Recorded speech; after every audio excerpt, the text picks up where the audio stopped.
আসসালামু আলাইকুম ওয়া রাহমাতুল্লাহি ওয়া বারাকাতুহু। আলহামদুলিল্লাহি রাব্বিল আলামিন ওয়াস সালাতু ওয়াস সালামু আলা রাসূলিনাল কারীম ওয়া আলা আলিহি ওয়া আসহাবিহি আজমাইন, আম্মা বা'দ। সূরাতুন নাজিআত এর দরসুল কোরআনে আপনাদের সবাইকে স্বাগতম জানাচ্ছি। আসহাবে কাহাফ অনলাইন মাদ্রাসার একটি গুরুত্বপূর্ণ কোর্স হলো শব্দার্থ, ব্যাকরণিক বিশ্লেষণ, শানে নজুল ও সংক্ষিপ্ত তাফসীর সহ আমপারার দরসুল কোরআন। এই কোর্সটি ইতিমধ্যে আমাদের আসহাবে কাহাফ অনলাইন মাদ্রাসার যে ওয়েবসাইট আছে, ওয়েবসাইটে ইতিমধ্যে আপলোড করা হয়েছে এবং আপনারা এক্ষুনি চাইলে এই কোর্সটি সংগ্রহ করতে পারেন, এই কোর্সে আপনারা এনরোল করতে পারেন। আমরা আজকে সূরাতুন নাজিআতের আলোচনাতে কয়েকটি বিষয়ে আলোচনা করব ইনশাআল্লাহ। চলুন আমরা আমাদের আজকের আলোচ্য অংশে চলে যাই। সূরাতুন নাজিআত সম্পর্কে আমাদের কয়েকটি বিষয় জানা প্রয়োজন। সূরাতুন নাজিআত সম্পর্কে আমরা কি কি জানব তার একটি রূপরেখা আমরা এখানে দেখতে পাচ্ছি। সূরাতুন নাজিআত সম্পর্কে আমরা আজকে 6টি বিষয় আলোচনা করব ইনশাআল্লাহ। 1 নম্বর, সূরাতুন নাজিআত এই নামে নামকরণের কারণ। 2, এই সূরাটি কোথায় অবতীর্ণ। 3, সূরা নাজিআত সম্পর্কে প্রয়োজনীয় তথ্য। 4, সূরা নাজিআতের সাথে এর পূর্ববর্তী যে সূরা, সূরা নাবা, এর কি সম্পর্ক। 5, সূরা নাজিআতের আলোচ্য বিষয়সমূহ। 6, সূরা নাজিআতের আরো কিছু নাম রয়েছে, সেগুলো আমরা আলোচনা করব। সূরা নাজিআত সম্পর্কে আজকের এই দর্সে আমরা 6টি বিষয় আলোচনা করব ইনশাআল্লাহ। চলুন আমরা শুরু করি। আমাদের সাথে শেষ পর্যন্ত আপনারা থাকবেন, আমাদের ইউটিউব চ্যানেলটি সাবস্ক্রাইব করবেন, আমাদের ফেসবুক পেজটি আপনারা ফলো করবেন এবং আপনি নিজে আমাদের এই কোর্সটি সংগ্রহ করবেন এবং আপনার অন্যান্য পরিচিতজনদের মাঝেও এই কোর্সটি আপনারা শেয়ার করবেন, তাদেরকে উদ্বুদ্ধ করবেন।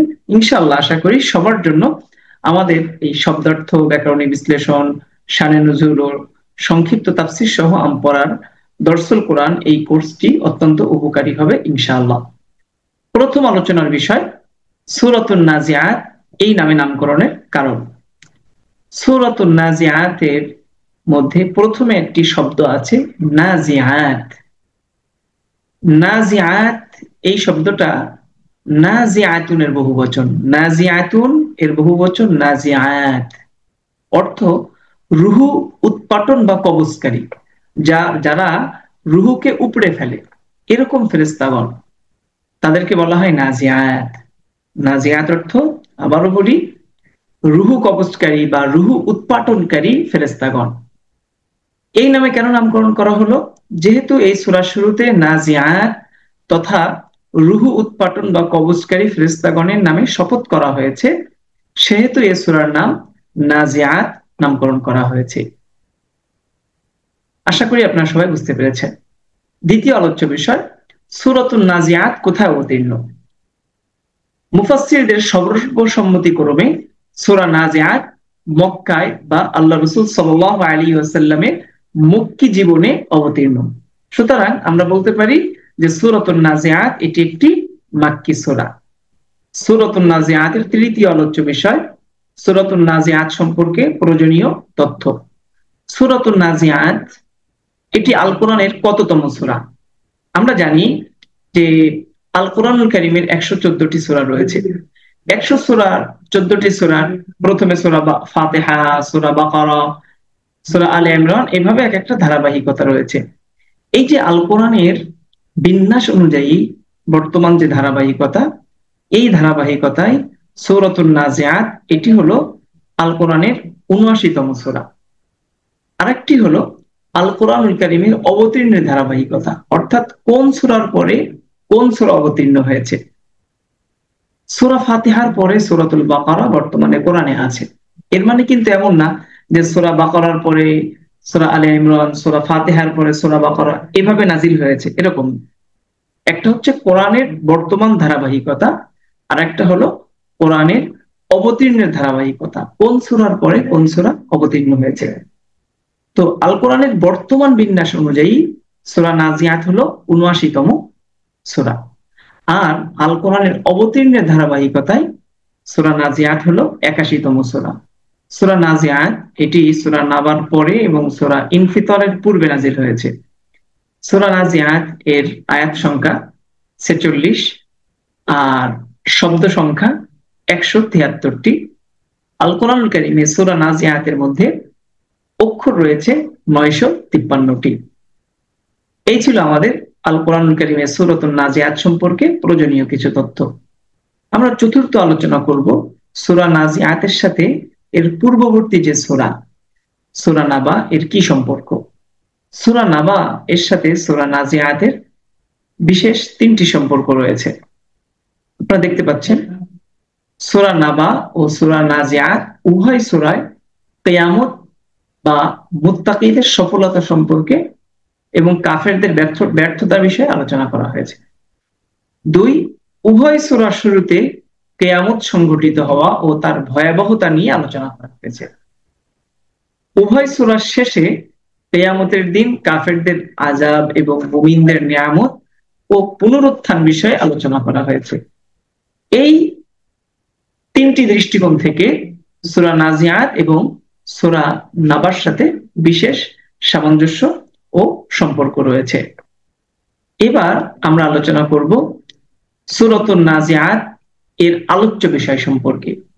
সূরা নাজিআতে কি কি বিষয়ে আলোচনা করা হয়েছে? সূরা নাজিআতের মধ্যে মৌলিকভাবে 5টি বিষয়ে আলোচনা করা হয়েছে। সেগুলো হলো সূরাতুন নাজিআতের ১ নম্বর, আল্লাহ রাব্বুল আলামিন মৃত্যুর পর পুনরুত্থান এবং এ সম্পর্কিত যুক্তি এবং প্রমাণ আল্লাহ তাআলা উপস্থাপন করেছেন। ২, ফিরাউনকে মুসা আলাইহিস সালাম এর দাওয়াত তিনি দিয়েছিলেন সেটার ঘটনা। ৩, কিয়ামত দিবসের ভয়াবহতার বর্ণনা। ৪, পরকালে মুমিন ও মুশরিক উভয় শ্রেণীর অবস্থান ও পরিণতি কি হবে এ সম্পর্কে আলোচনা। ৫, রাসূল সাল্লাল্লাহু আলাইহি ওয়াসাল্লামকে মক্কার মুশরিকদের কর্তৃক পুনরুত্থানের দিনক্ষণ সম্পর্কে জিজ্ঞাসা। তারা জিজ্ঞেস করেছিল যে কিয়ামত কখন সংঘটিত হবে, এবং এই প্রশ্নের পরিপ্রেক্ষিতে আল্লাহ তাআলা রাসূল সাল্লাল্লাহু আলাইহি ওয়াসাল্লামকে যে দিক নির্দেশনা দিয়েছিলেন সেই দিক নির্দেশনা। মৌলিকভাবে সূরা নাজিআতের মধ্যে এই 5টি বিষয়ে আলোচনা করা হয়েছে। এবার আমরা আলোচনা করব সূরাতুন নাজিআত এর আর কি কি নাম রয়েছে। সূরাতুন নাজিআত এর আরো কিছু নাম রয়েছে, তা হলো সূরাতুন নাজিআত রূহ উৎপাটনকারী ফেরেশতাগণ। ২, সূরাতুত তাম্মাহ, তাম্মাতুন শব্দের অর্থ হলো মহাপ্রলয়, মহাবিপদ। সূরাতুন নাজিআত সূরাতুত তাম্মাহ।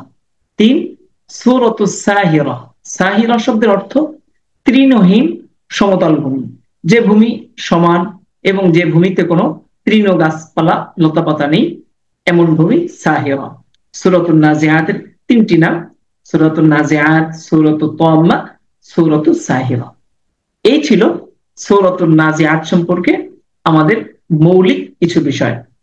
প্রত্যেকটি সূরা পড়ার আগে আমরা যদি ওই সূরা সম্পর্কে ওভারঅল এইরকম মৌলিক বিষয়গুলো জানতে পারি, তাহলে আমাদের জন্য ওই সূরা বোঝা, ওই সূরা পড়া অনেক বেশি আনন্দদায়ক হবে ইনশাআল্লাহ। আপনারা জেনে খুশি হবেন যে শব্দার্থ, ব্যাকরণিক বিশ্লেষণ, সংক্ষিপ্ত তাফসীর ও শানে নুজুল সহ আমপারার দরসুল কোরআনের আমাদের এই পুরো কোর্সে আমপারার 37টি যে সূরা রয়েছে, সূরা নাবা থেকে সূরা নাস পর্যন্ত প্রত্যেকটি সূরার শুরুতে এভাবে ওই সূরা সম্পর্কে আমরা আপনাদেরকে মৌলিক একটি ধারণা দেব ইনশাআল্লাহ। সুতরাং আপনি যদি এই কোর্স থেকে উপকৃত হতে চান, আল কোরআনুল কারীমের যে জ্ঞানের মহাসমুদ্র সেটার থেকে উপকৃত হতে চান, তাহলে আমাদের এই কোর্সে আপনারা জয়েন করেন এবং অন্যদেরকে জয়েন করতে উদ্বুদ্ধ করবেন। আশা রাখি। আসসালামু আলাইকুম ওয়া রাহমাতুল্লাহি ওয়া বারাকাতুহু।